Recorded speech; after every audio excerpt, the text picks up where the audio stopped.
Buenas, aquí tenemos el esquema del apartado básico del apartado B, en el cual tendremos una cámara, la Sony DXC327P, irá conectado a través del cable multicore hacia la CCU Sony M5P. Podremos realizar el ajuste de la configuración de la cámara, como el shutter, el iris, etc.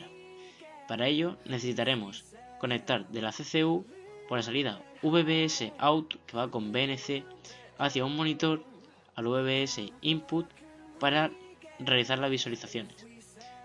Asimismo, la cámara deberá llevar conectado en su entrada de Genlock un sincronismo que se enviará desde la CCU hacia la cámara para el retorno de vídeo. También conectaremos por la salida hacia el osciloscopio Hammer H263 para poder observar la señal analógica de la imagen y ver las distintas configuraciones como el iris o el pedestal de negros y el blanco. También tenemos aquí el kit de iluminación con el cual iluminaremos la zona a grabar, que tendrá una temperatura de más o menos 5600 grados Kelvin. También tenemos el trípode al cual irá sujetado a la cámara, que utilizaremos varios de ellos y explicaremos su funcionamiento.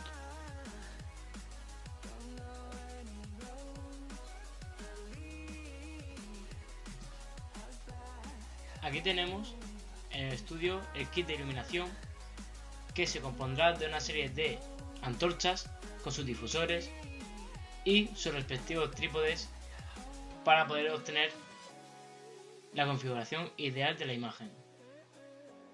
Aquí podremos ver, según apagamos y encendemos cada tipo de luz, la situación que produce. Comenzaremos apagando los focos de la derecha, en diagonal derecha, frontal a él, diagonal izquierda y la izquierda del todo.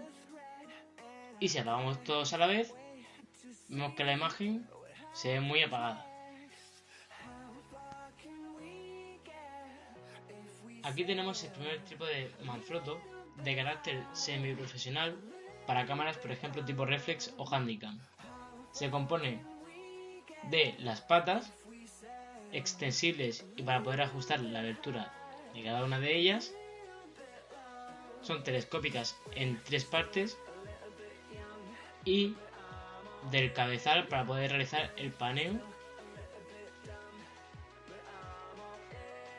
Este es el cabezal, el cual tiene su mango para poder hacer paneos y cabeceos. Esta es su zapata, la cual tiraremos y la podremos sacar de su sitio para poder enroscarla. Aquí tenemos el cabeceo y el paneo, el cual tiene ambos seguros para bloquear tanto cabeceo como paneo. Una vez bloqueado, vemos que apenas se puede hacer un movimiento con fluidez. Aquí tenemos el extensible para poder elevar y bajar el cabezal, el cual tenemos que ajustar el seguro, y para subir y para bajar presionaremos la pestañita y bajaremos con la manivela. Una vez deseado, ajustaremos la holgura para que no se nos mueva. Aquí tenemos una burbuja que nos indica el nivel del trípode. Este es el segundo trípode Manfrotto más especializado para cámaras de vídeo profesional. Se compone de su cabezal, zapata, que quitaremos presionando el botón rojo y después escucharemos el clic y estará fijada. Apretaremos la seguridad y ya la zapata no se mueve. Después, para el paneo y el cabeceo, tendremos que soltar el bloqueo para poder realizar estos movimientos. Más abajo tenemos sus patas extensibles de 3 posturas telescópicas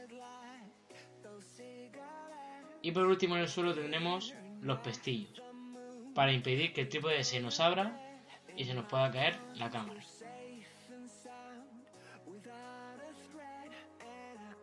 Aquí tenemos otro tipo de Manfrotto más especial porque es un dolly, es decir, que lleva unas ruedas para poder moverlo de un lado a otro y poder hacer recorridos con ella.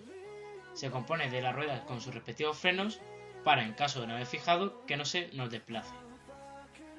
Aparte tiene sus patas extensibles telescópicas de 3 posturas. Más arriba encontraremos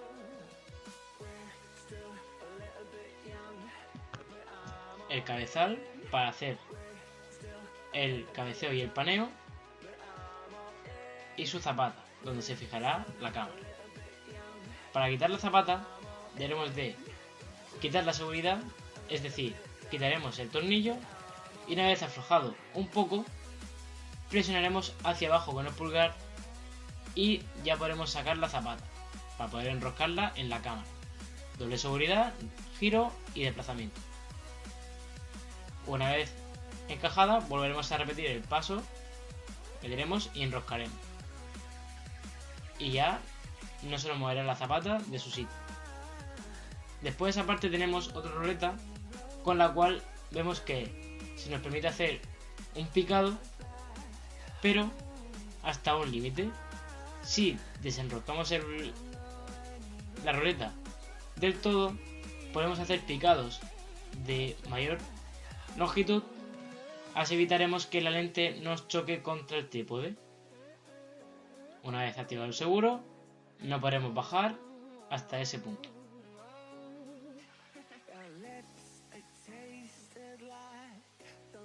Por último, vemos que una vez fijada está la cabecera, podremos desenroscar para poder hacer ángulos más especiales y una vez hechos poder ajustarla de nuevo.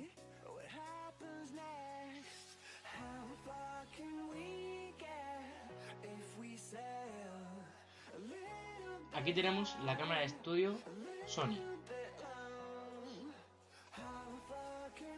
Aquí podemos ver en su lateral la entrada del cable multicore y la entrada de sincronismo. Aquí delante vemos el zoom y el retorno de vídeo.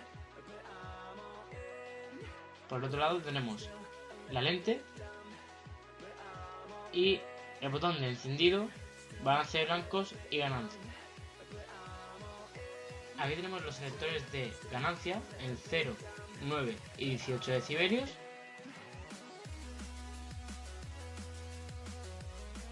El balance de blancos, que tiene dos opciones, dos memorias y el pre para configurarlo. Y ya por último el botón de encendido en apagado, encendido o cámara en directo. Aquí tenemos el objetivo, que se conforma de la primera parte, que es el macro. Después tenemos el iris, el zoom y la anilla de enfoque. Y por último el parasol. Aquí podemos ver con gran detalle los números del iris, del f-stop desde 1,4 hasta close, que la C es de cerrado. Después tenemos el zoom, que puede ser tanto manual como en automático, según lo configuremos en alt servo o en manual. Y por último la anilla de enfoque con la distancia para poder enfocar los objetivos. Aquí tenemos los filtros de color, el cual utilizaremos en clase según la iluminación. Tenemos filtro 1, filtro 2 y por último filtro 3, el que utilizaremos en nuestro apartado. Esto corresponde a la temperatura de color que tiene la iluminación de la sala. Según los filtros tenemos el filtro 1, que es de 3200 grados Kelvin, el 2 5600 grados más 1/16 y 3 5600. Aquí podemos ver situados en el filtro 3, que es el idóneo para nuestro apartado. Vemos que si cambiamos al filtro número 1, la imagen se nos vería muy blanquecina y con tonos azulados debido a su baja temperatura. Y con el filtro 2, muy oscuro, ya que lleva el filtro 1 partido de 16ND. Ahora procederemos a realizar el ajuste de balance de blancos y negros. Comenzaremos con el negro, clicaremos y el iris cerrará y recogerá la imagen negra más pura y la lucita LED dirá que está bien. Y lo mismo haremos con el balance de blancos situando un folio delante de la cámara.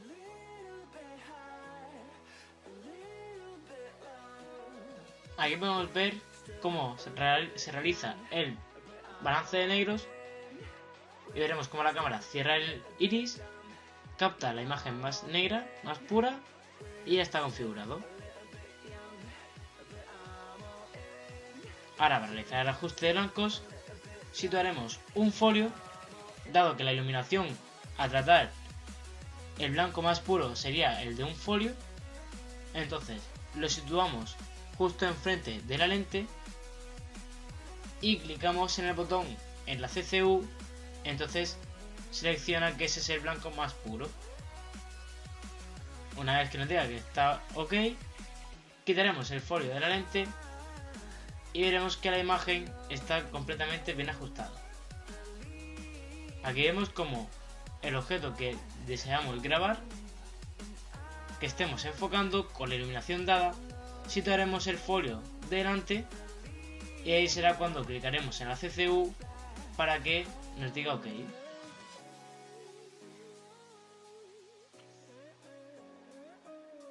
Para ajustar el iris tenemos en la CCU el selector en manual y con la ruleta iremos configurando cuál es el iris idóneo para nuestra iluminación y lo que deseemos grabar.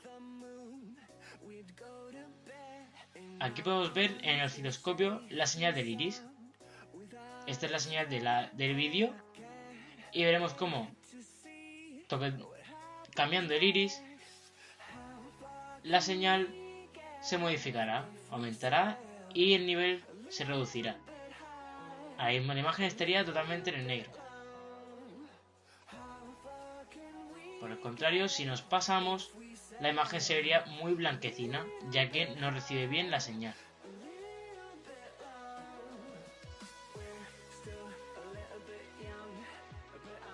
Este sería el mínimo, encerrado, y por el contrario el máximo sería muy blanquecino.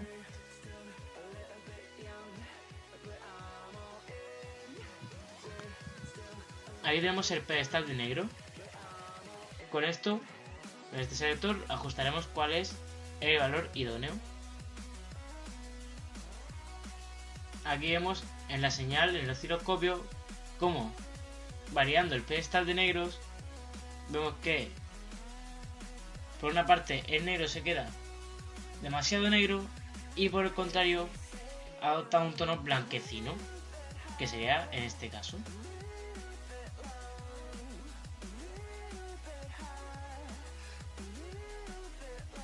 Lo que queremos obtener es que se vea un buen negro, pero que a la vez se vean detalles. Es decir, aquí se ven unos detalles y se ve su color negro.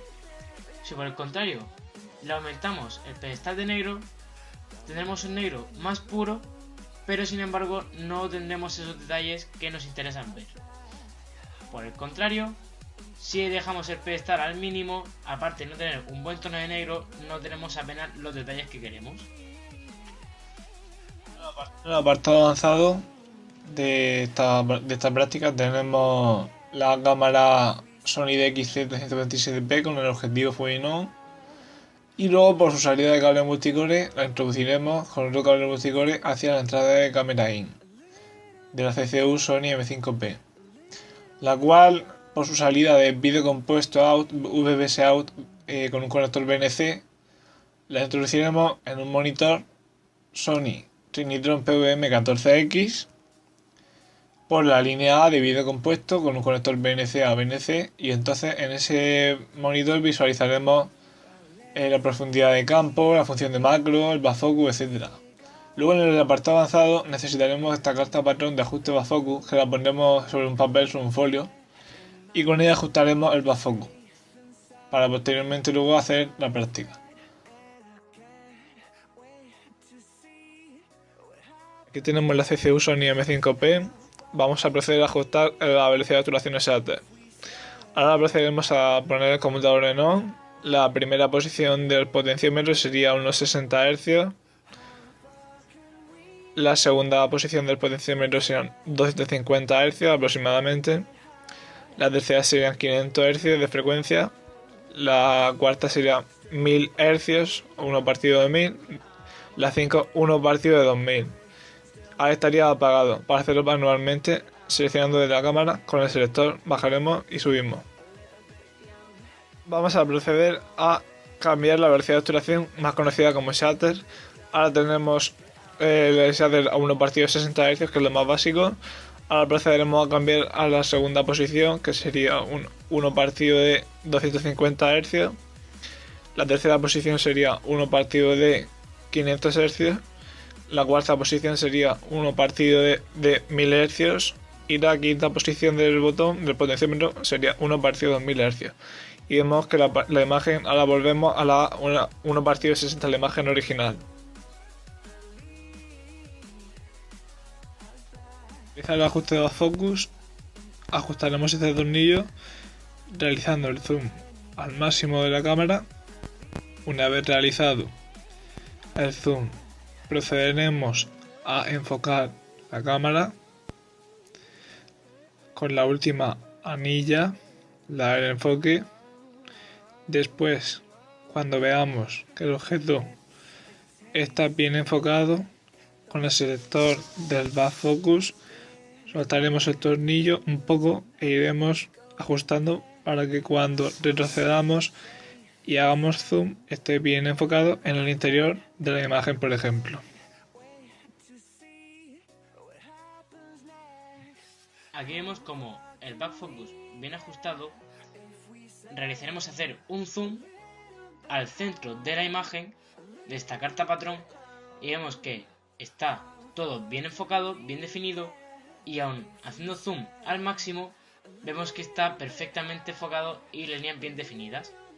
Y por el contrario, si retrocedemos vemos que todo sigue bien ajustado.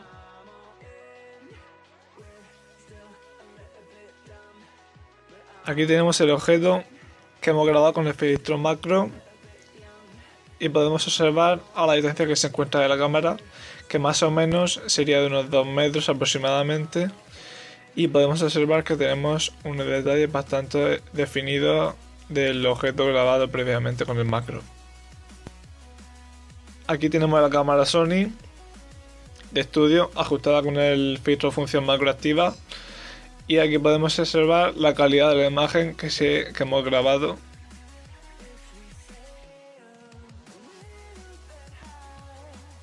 Aquí vemos en el ajuste de la profundidad de campo, veremos por ejemplo con el detalle de unas teclas cómo tenemos una profundidad de campo de más o menos una tecla. Vemos el máximo que tiene y vamos viendo cómo reduciendo vemos la definición de las teclas desde atrás hacia adelante.